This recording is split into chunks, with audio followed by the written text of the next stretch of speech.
And you cannot walk inside this museum without sort of feeling this two-world mentality about his call for hope and change and a red and blue America, and the Trump era, which followed his presidency. I am told that President Obama, in his remarks today, after many of the entertainers here, will be giving a pointed message to others that change is indeed possible. But I am struck by, don't be nostalgic, because that lets you off the hook. So we'll hear from the former president as well as the First Lady, and those are the only two politicians, if you will, who will be speaking here today. So many people came up to me and hugged me as if I made it happen.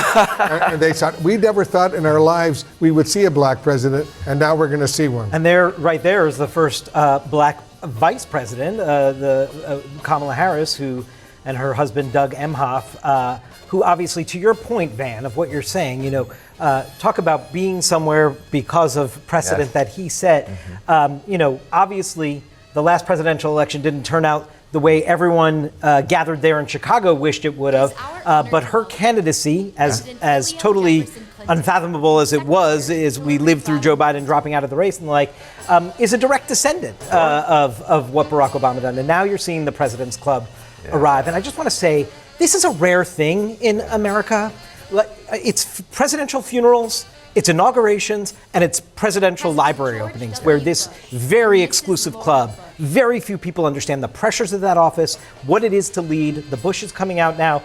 This is a convening of people who have sort of lived in that rarefied air that only they truly understand the pressures of what it is to be the first family. And Donald Trump really would like to be a part of that club, and the fact that he was not invited there it says something about his position. There are the Bidens.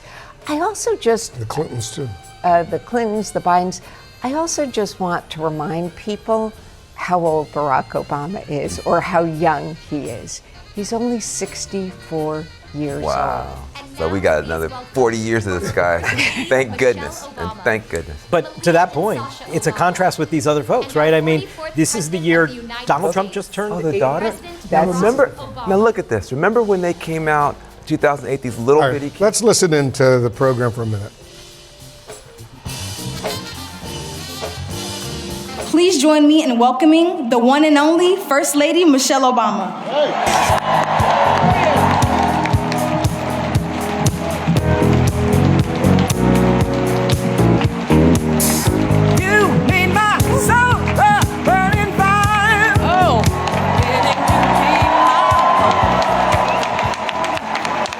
Well, my goodness. I got my tissue in hand. I don't know about all of you. Wow. Hello, everyone, and what a beautiful day, right? Nothing like a project by my husband to bring out the sun. Let me start by thanking Addison for that magnificent introduction and for exemplifying the heart, excellence, and determination that has blossomed right here on the South Side for a very long time. I also want to send some love to everyone who made this day a reality. The construction workers, landscapers, designers, the architects, artists, chefs, our staff, our board members, our donors. Barack and I simply cannot thank you enough for the care and brilliance you've poured into every square inch of this campus. I also want to recognize all of the elected officials and distinguished leaders from around the city, the state, the country, and yes, the world. Thank you for being here to celebrate with us, especially to all of my fellow formers, to Joe and Jill, George and Laura, Bill and Hillary. Thank you from the bottom of my heart for your service to our country over so many years. And for your constant friendship and support of our family. We love you guys, truly. Oh, to our daughters, Malia and Sasha. who will always be my babies. Even though we're no longer playing hide and seek on the South Lawn with Bo or hosting sleepovers in the solarium. I see a lot of some sleepover girls here. You both have grown into such brilliant and beautiful young women, making your way out there in the world. Thank you for bringing so much joy and spirit and energy to a life you had no voice in choosing, and for making us proud every step of the way. Love you, babe. Oh, so please indulge me for a moment, because I'm gonna take a little time to do something that I know my husband will not do today, and that is to fully sing his praises.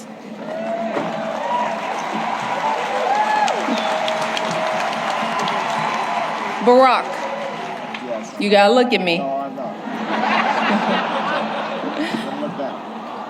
You told me all those years ago that you couldn't promise me the world, but you could promise me an interesting life.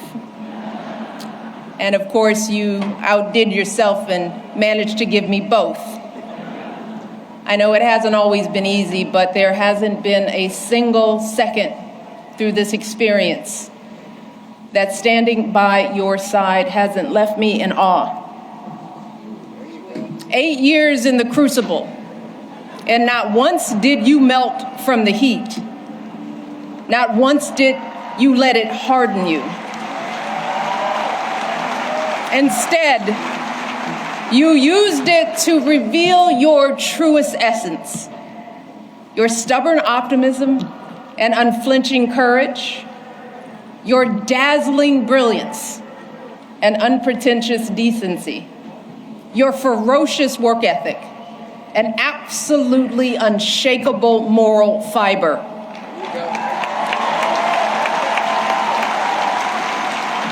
And to do it all as a first, and the higher standard that comes with all that, the claims that a U.S. senator and constitutional law expert wasn't qualified for the job, the lies about your birthright, your faith, your patriotism, the outrage when you stated the biological fact that if you'd had a son, that he too would be black. Yet, you were unflappable at every turn, always focused, always calm, always looking at the long view.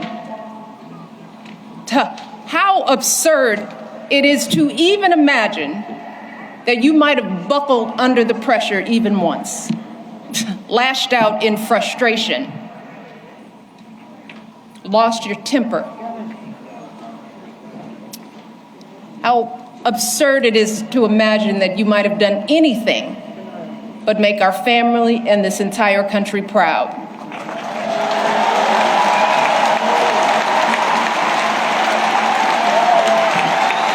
No, you were too busy.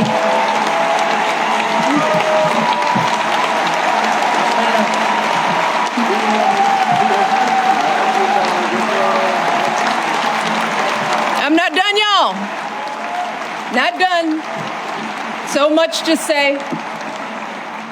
You were doing the people's work, rescuing our economy, expanding health care, ending a war, ordering the Bin Laden raid, saving an auto industry, winning a peace prize.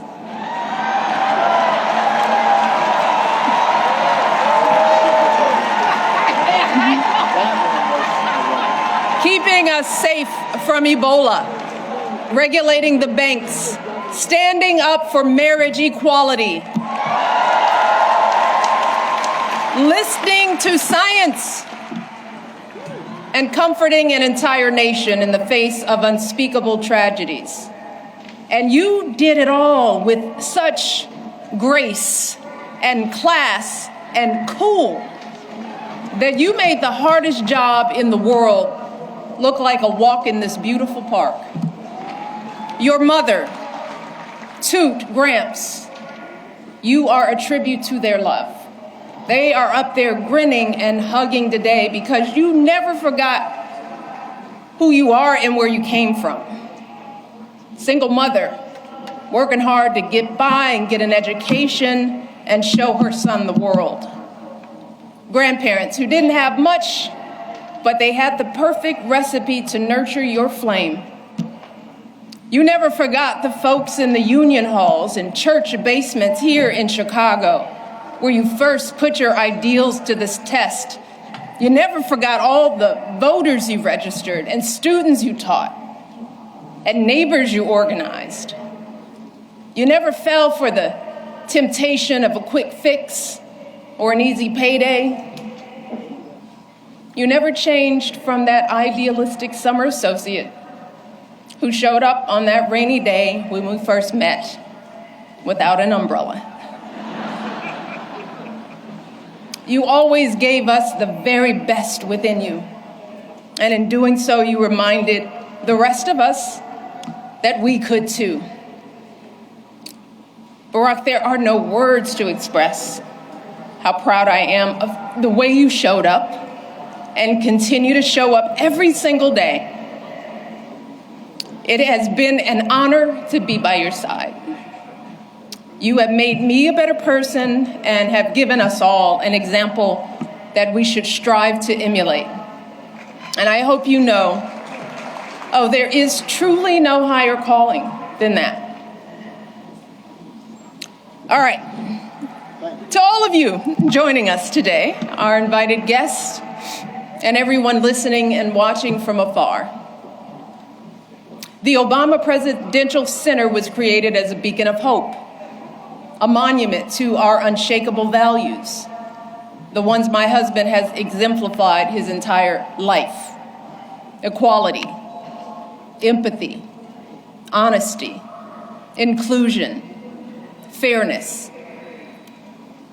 And especially during these anxious and divisive times, it is so important that we remember that those values are not unique to my husband.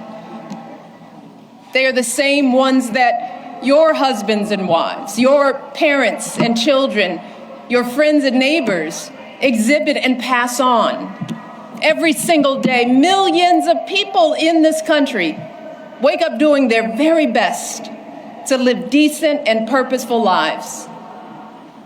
Yeah, we're all tested in one way or another. And there are plenty of times we all fall short. But deep down in our hearts and souls, we all know right from wrong. We know selflessness from greed, righteousness from injustice. We understand that we all rise and fall together, that every last one of us is an invaluable contributor to the greatness of America. And I'm talking about the workers living paycheck to paycheck, hoping to give their kids a better future. The teachers using their own money to take their students on field trips. The business owners struggling to meet payroll but refusing to close their doors.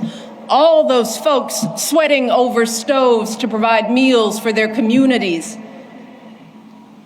Folks shivering in the freezing cold to deliver our packages, picking up trash to keep our parks clean, volunteers dedicating their weekends to coaching t-ball or directing the church choir or mentoring a child.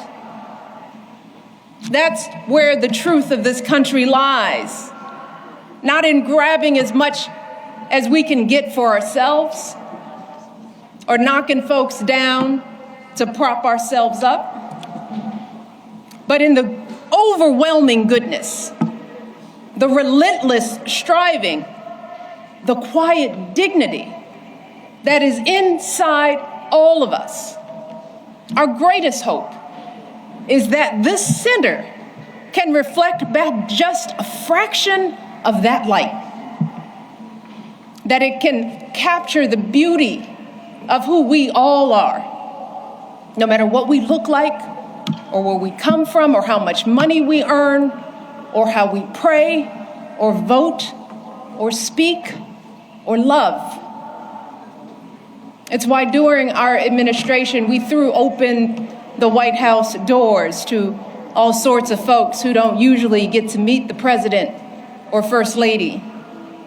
The families pinching pennies to send their first child to college. The teenagers who know that a hot afternoon means the bullets start flying. The military spouses and children serving and sacrificing just like their loved ones in uniform. The Native kids showing us that resilience and pride can never be stolen. The 4-H'ers and FFA members with calluses on their hands from feeding livestock. The immigrants proving what it truly means to be a dreamer. These folks aren't Americans too. They are America. They are the beating heart of this country. They are us and we are them.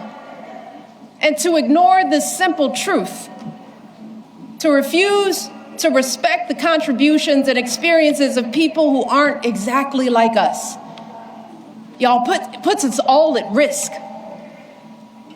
Failing to see the humanity in all people puts us all on a slippery slope. And once that slide starts, there's no telling where it stops. A dangerous precedent that flies in the very face of our faith and of the founding promise of this democracy, that all of us are created equal, that each of us is a child of God with inerrant value. And no one, and I mean no one, has the right to sit in judgment of who's American enough.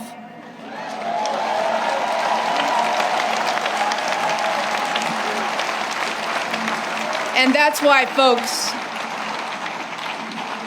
we simply don't have the luxury or time to be cynical or complacent, to wring our hands in despair, to wait for someone else to fix the problem.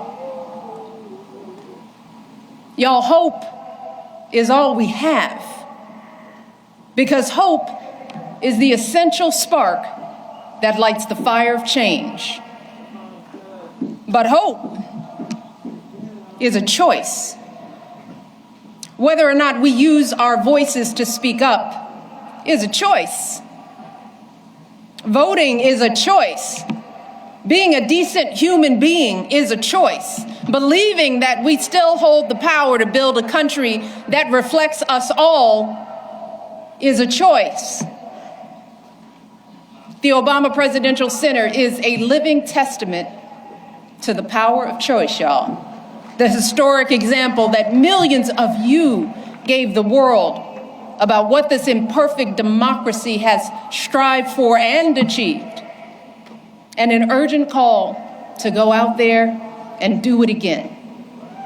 So I hope that when you walk through this campus and bring your children here, you are reminded of the power of choice and the steady work of change.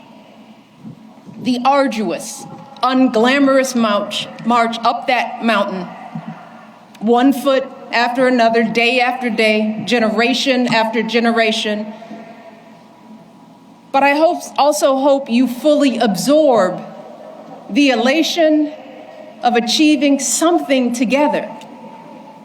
You know, that feeling when you clear the tree line and see a vista that takes your breath away.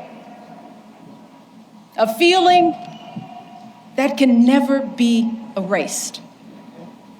And I know that can be hard to grasp right now, when everything feels so upside down, when fact and fiction run together, when folks seek to stifle speech, limit access to education, devalue diversity, erase the inconvenient parts of our history, when our phones constantly buzz with the latest outrage. So I hope that this place can offer a respite from all that, at least for a little while. I hope it can reignite the optimism and empathy and ambition that has always powered this country's greatest change. So we want you to come here and put away your phones and talk and laugh and cry, because you're gonna cry, and make new friends. Get your hands dirty in my garden. Push your baby on a swing in the playground. Have a romantic picnic on the great lawn. Because that's the work of democracy too. Being neighborly, taking care of public spaces, having some fun, enjoying each other, shaking out of the isolation and division that have crept too deeply into our lives. And to my fellow Southsiders, I want you all to make this campus a part of your lives. Be inspired by the world-class art. Check out the books from our beautiful public library and bring them back on time. Drop some beats in the recording studio, hit some corner threes at home court, hold birthday parties, jumpstart clothing drives, host citywide cleanup days here. Use this campus to show off this place we call home. This joyful place where Marion and Fraser Robinson taught their 2 kids to dream big. This hopeful place where an unknown guy with an unknown name took flight. This stubbornly optimistic place where family after family scrapes and claws and laughs and dances their way to a better tomorrow. That's what this has always been about. Barack and I have always said that this center is grounded in our stories, but it has never been about us. It's never been for us. And it's going to be here long after we're gone. So what it becomes and how it's preserved, that work has to be done by all of us, just like our democracy. And thankfully, you have shown the world what we are capable of. You've proven that a lasting legacy isn't an award or a name on a building or a number of zeros in a bank account, but the difference we make in one another's lives. It's about seeing each other and showing up for each other and carrying each other when we're weary or faltering or losing faith. That's how you build something that endures. And that's what you all have done at every twist and turn of this extraordinary journey. You have protected and proclaimed the hope that beats within the heart of this campus. You've rekindled and renewed this untamable, unpredictable, and unbreakable democracy. And I know that you all are going to astonish us even more in the months and years ahead, because you all have proven beyond a shadow of a doubt that when we truly see each other, when we strive to bring out the best in ourselves and one another, oh, there is no limit to how high we can go. Thank you all. I love you all. God bless you, and God bless this country we love.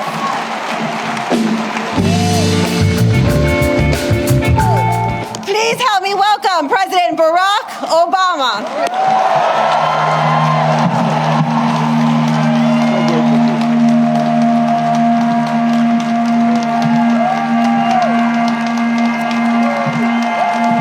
Hello, Chicago. Sweet home, Chicago. Please have a seat. Thank you, Punihi, for that outstanding introduction.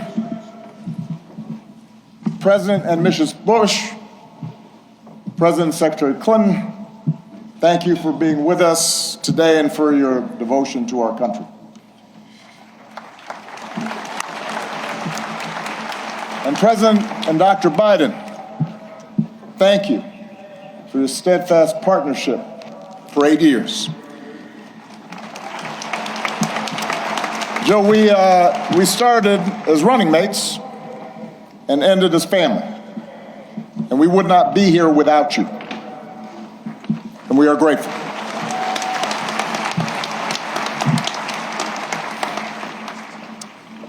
To our amazing foundation staff and our amazing board, to Governor Pritzker, Mayor Johnson, thank you for making this center possible.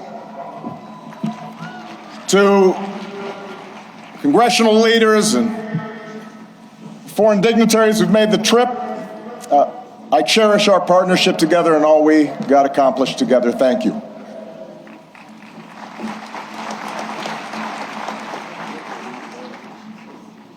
To Michelle, she did me wrong. She wouldn't let me see her speech. She knew she was going to mess me up, and she did it anyway. But she's always made me better. And I could not be more grateful. And to Sasha and Malia, what can I say? You mean everything to me. More than 40 years ago, on a late summer afternoon in 1985, I arrived here in Chicago, entering the city through the very spot where this center now stands. I can still picture myself heading down what was then Cornell Drive in a janky used car that I'd bought in New York, with all my worldly possessions stuffed in the trunk and the back seat, so I really couldn't see out of the rearview mirror, and I was a safety hazard. And I was 23 years old. I'd just been hired by a group of churches on the South Side to help organize a part of the city that had been battered by steel plant closings and chronic neglect. And I didn't have much organizing experience. Didn't know anybody in Chicago. But I had been inspired by the civil rights movement, and I knew I wanted to make a difference.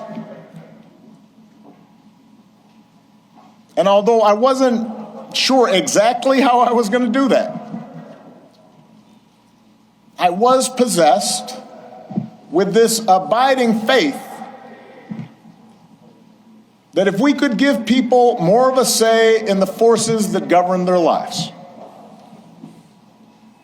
if we could bridge some of the differences that drove us apart, then we could build an America where everyone counts and everyone has a fair shot and everyone belongs. Even a mixed-race kid with a weird backstory and a name nobody could pronounce.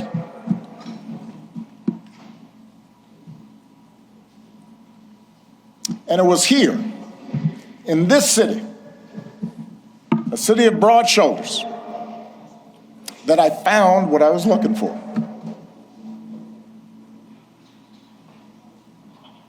Day by day, block by block, I got to know the people who lived here, their hopes, their dreams, their tragedies and their triumphs. I witnessed their resilience in the face of hardship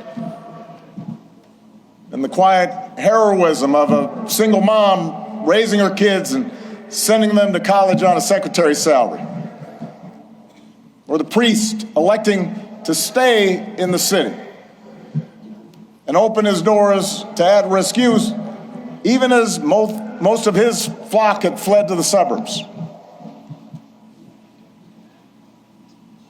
I learned that leadership has less to do with titles or rank or chasing attention than with helping others find their voice, reaching their potential,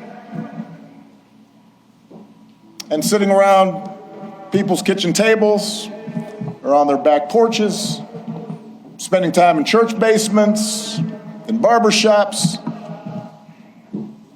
I was reminded that everyone has a story to tell if you just care to listen.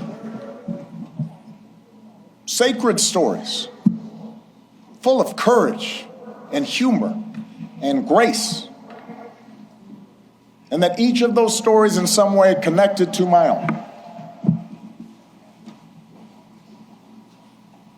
In other words, I found my purpose here, and I fortified my faith here, and I found my community here, friendships that would last a lifetime. And I found a girl from the South Side who has been my greatest blessing. Michelle and I, our wedding reception was over at South Shore Cultural Center. You could walk from here. Our daughters were born right down the street. This is where we bought our first home. This is where our kids took their first steps. This is where I launched my candidacy for the Illinois State Senate over at the Ramada Inn on Lakeshore Drive, serving pretzels and soda,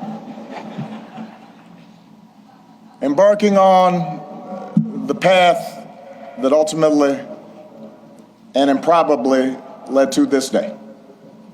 So, for me, this center could not be any place else.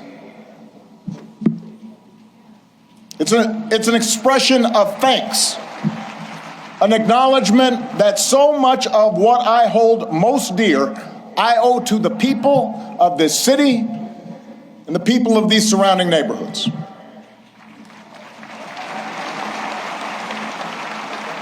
And it's why we designed the center not to be some lifeless mausoleum. I am too young for that.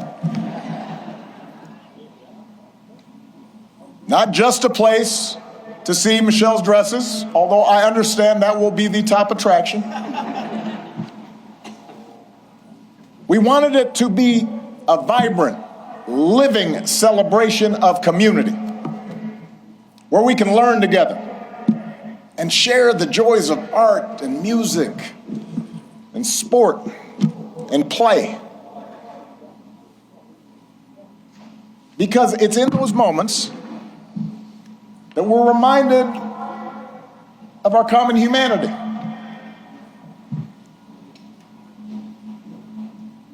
And strengthen the bonds of trust that not only make our lives richer, but make our democracy stronger. Now, we also wanted this center to be a celebration of the extraordinary public servants, many of whom are here today, that made this journey possible. Some of you helped get me elected. Some of you I had to talk into joining my administration. Some of you were seasoned veterans who helped show a rookie president the ropes. But a lot of you were younger than I was when I first drove into this city. And we're all a bit older now. Many of you have children of your own, even grandchildren.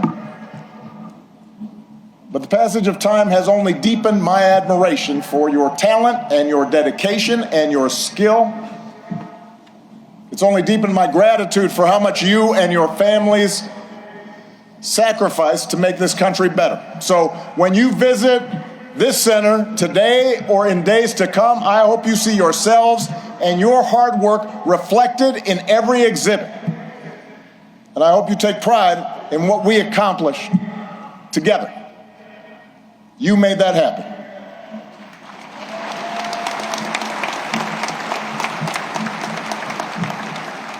Now, of course, we did not accomplish everything we set out to do. No administration does. Some of the exhibits reflect unfinished business. In some cases, my own shortcomings and mistakes. In some cases, because, as a sign I kept on the Resolute desk read, hard things are hard. And that's especially true in a big, raucous, diverse, argumentative democracy like the United States of America. Everybody's got an opinion. And that means getting stuff done involves reconciling the demands of a couple of 100 million people. Democracy can be frustrating. It can be slow. It can be inefficient. And yet, more than anything, I hope this center will serve as an affirmation of just how special, how precious our democracy truly is, and remind us what we can achieve when we embrace our shared responsibilities as citizens.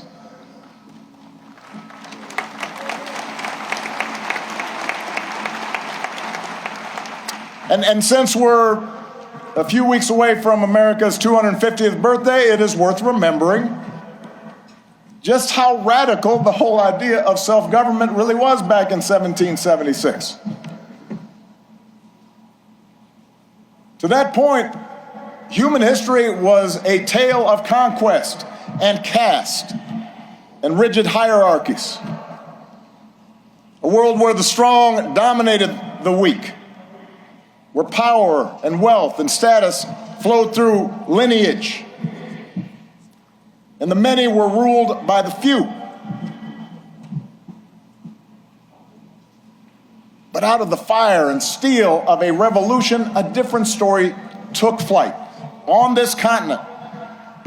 A declaration that we are all created equal, endowed by our Creator with certain unalienable rights, and that in the newly independent United States, there will be no kings or lords, no serfs or subjects, but only citizens, each of us free to pursue our own version of happiness and able to determine our collective fate through an elected representative government. It had not been done. And because it hadn't been done before, the success of this experiment was never a given. In forming our union, the founders fell terribly short of the Declaration's promise, leaving slavery intact, allowing states to restrict the franchise to white men who own property. But in drafting a Constitution and a Bill of Rights, they did have the foresight, the genius, to provide us with a framework that allows each generation to make our union more perfect. And over more than 2 centuries, through petitions and protests, marches and strikes, moral appeals from the pulpit, and conversations at the family dinner table, men and women from all walks of life, of every color, every faith, every region, took up the cause of democracy and made it their own, until we, the people, came to include not just some of us, but all of us.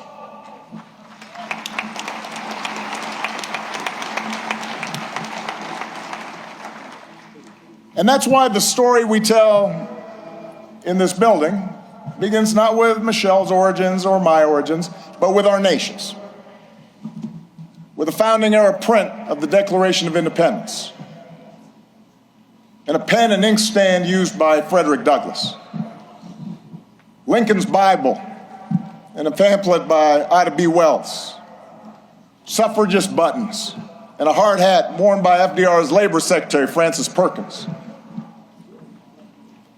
And it's why the exhibits here focus not just on policies, but on the shared values that make democracy possible.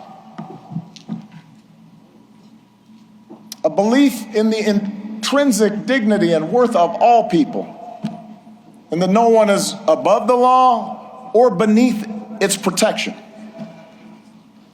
A belief in checks and balances in our government and an accountability that comes with an independent judiciary and a robust free press. A belief that our military and law enforcement owe allegiance not to any president or political party, but to the people and our Constitution. A belief in the peaceful transfer of power after the people have spoken in fair and free elections, recognizing that in a large, complicated society like ours, no group or faction gets its way 100% of the time. And a belief that qualities of character, honesty, integrity, kindness, compassion, a sense of duty, and honor, those things matter in our public dealings, just as they do in our private lives. These are not,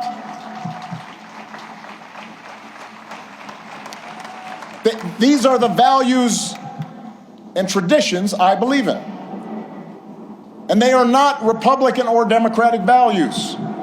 They're American values we can all share, regardless of party. Values every president here today, as different as we are, has tried our best to uphold. Values that John McCain and Mitt Romney believed in no less than I did.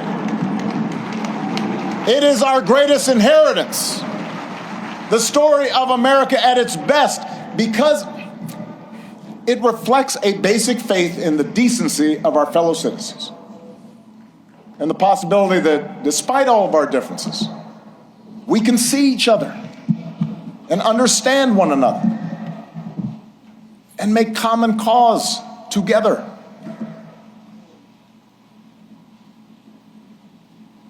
That's what I hope every visitor to this center takes away from their experience. And that's why if you come for a day and you don't have time to see everything, I would urge you to skip the clips of my speeches. You have heard them all before. In favor of the stories of those ordinary citizens who helped make that change happen. The cancer survivor who feared rising premiums would force her out of her home and was brave enough to speak out about it. She's why we pushed so hard for health care reform. The small business owner trying to keep the lights on. The teenage girl who told me she was worried her dad might lose his job in the auto crisis. They're why we focus so relentlessly on pulling our economy back from the Great Recession. The wounded warrior overcoming debilitating injuries. The gay Air Force major serving her country even when forced to hide who she was. They're why we worked to end Don't Ask, Don't Tell and care for those who've worn our country's uniform and do right by our military families. It's their voices that led to our successes. And while going through the exhibits, I'd also ask you listen to the voices of people around the world who've been inspired by American ideals. Yes, America has made its share of foreign policy mistakes. Our actions have not always matched our rhetoric. We've learned that we can't solve every conflict or stop every atrocity around the globe, but at our best, the United States has been an undeniable force for good in the world. And what I heard on every continent as president is that when American foreign policy lives up to our highest ideals, when we champion human rights and democracy and the sound stewardship of our planet, when we take the lead in eradicating disease and feeding the hungry and educating children,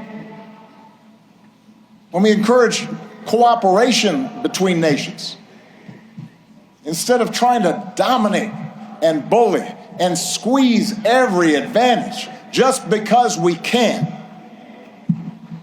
And most of all, when we show through our example here at home that even a country as big and diverse as ours can make democracy work, it turns out all nations, including ours, become more prosperous and secure. And the world gets a little bit brighter.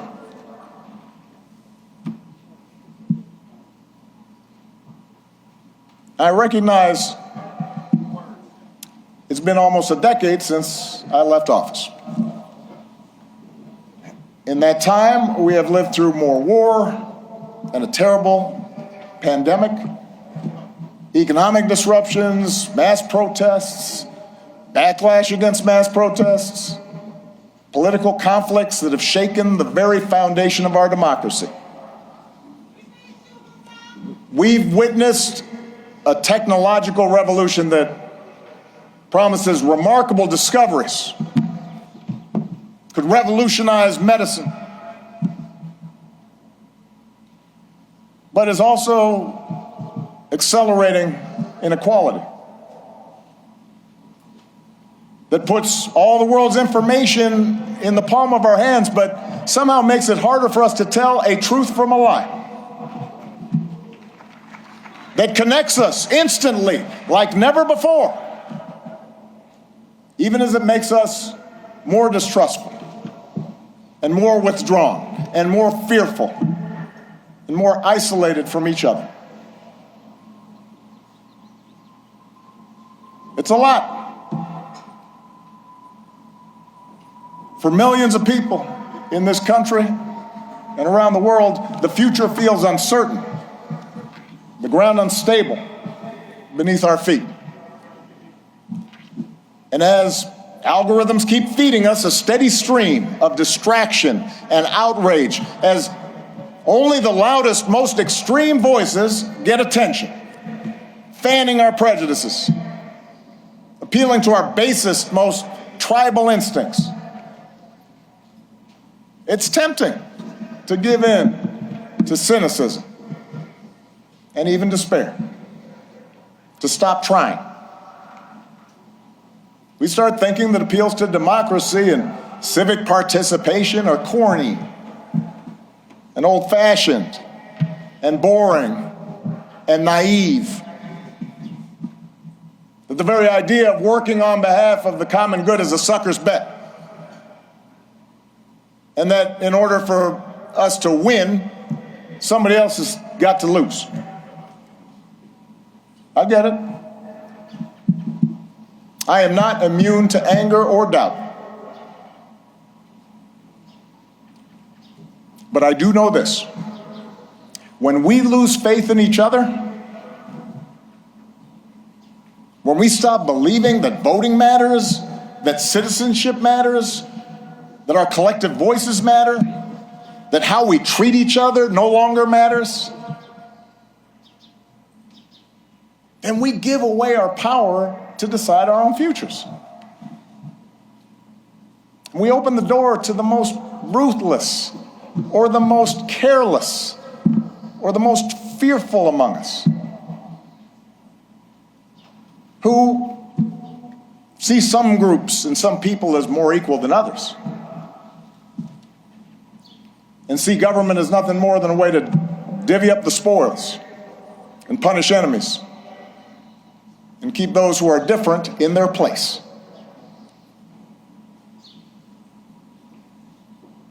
I do not believe that is the story of America that prevails in the end.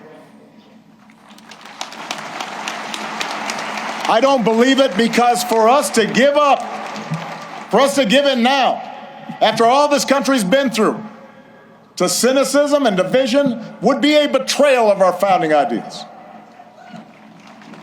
a betrayal of our faith. And I remain convinced that the overwhelming majority of Americans feel the same way.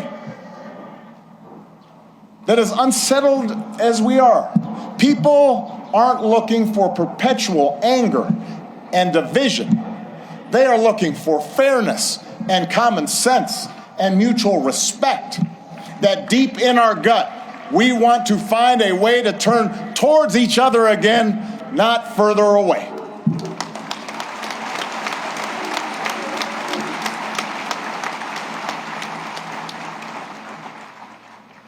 I believe this because I've seen it all across our country. In cities that have worked together to reclaim their streets from crime, in rural communities that have rebuilt their economy, in businesses that are finding new ways to make housing affordable, in those ordinary people in the Twin Cities who brave frigid temperatures, risk their own safety, standing shoulder to shoulder to look out for their neighbors and sometimes look out for strangers because they knew that was the right thing to do. I've seen it.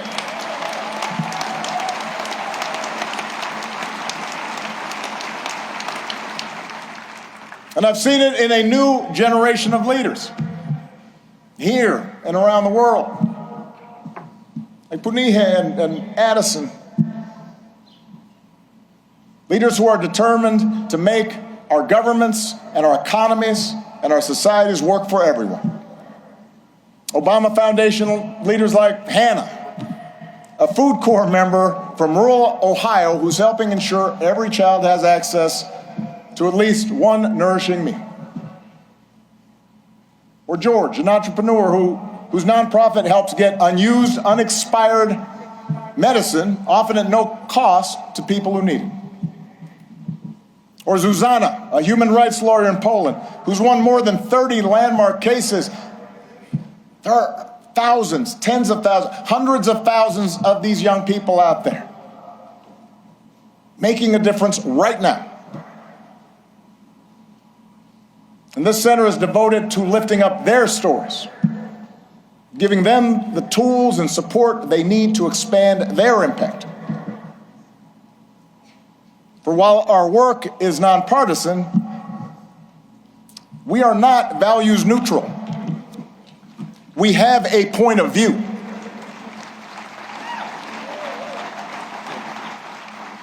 The exhibits in the center are not meant to evoke nostalgia for some gauzy bygone era, some unattainable past that we can dream about and say, oh, we miss you, Barack. They're meant to remind us of who we can be, to remind us of what's possible, so we can forge ahead, clear-eyed and confident, and do the work that still needs to be done. We can learn from the past, but America's story isn't frozen in the past.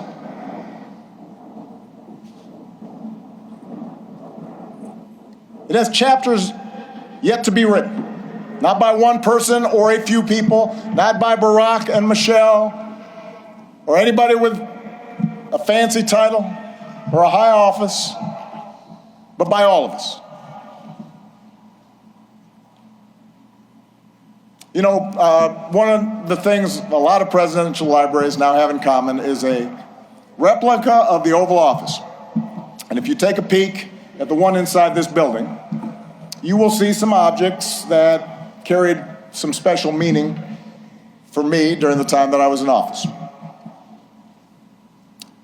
There's a program that a friend from the South Side gave me that he had retrieved from the 1963 March on Washington. He was there. There's a Norman Rockwell painting of the Statue of Liberty with workers hanging on ropes, burnishing the torch that she holds aloft. And on the rug, you'll read words from some of America's greatest leaders, including a quote that inspired that arch that you see right there at the south end of the plaza by Martin Puryear. The arc of the moral universe is long, but it bends towards justice. And it's a quote that was often invoked by Dr. Martin Luther King Jr., but it originally comes from a Boston minister's sermon more than 170 years ago. And at the time, the abolitionist cause seemed lost. The Compromise of 1850 had made harboring fugitive slaves a crime under federal law, even in those states that had abolished slavery.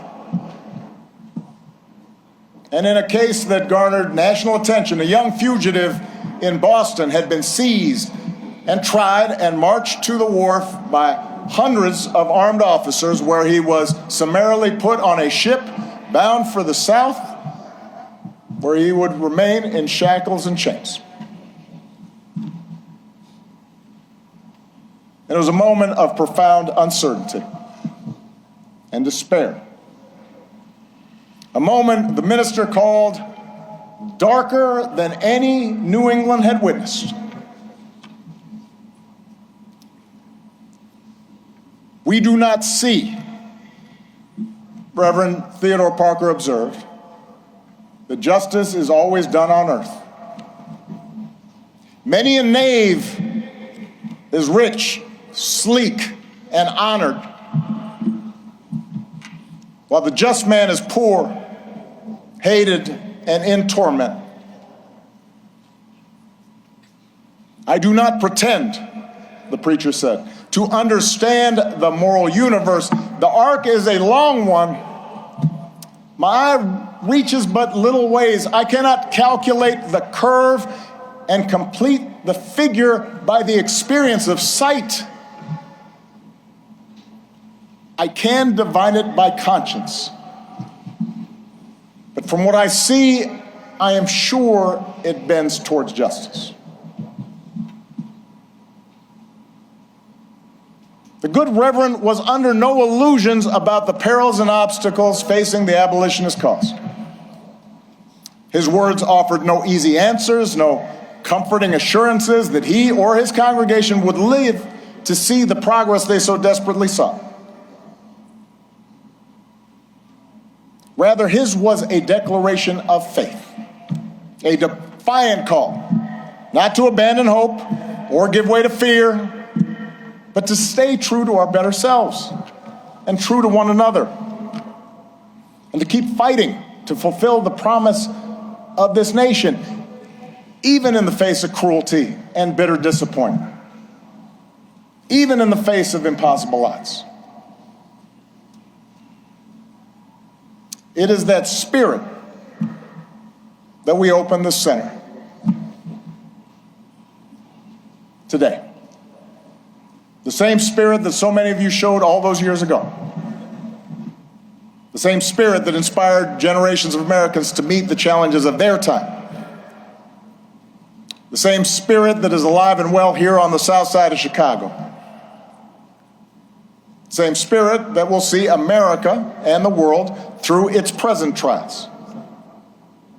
There is a new generation out there, ready to write the next chapter of our story. We intend to help them do it, and we ask that you join us. Thank you. God bless you. God bless the United States of America.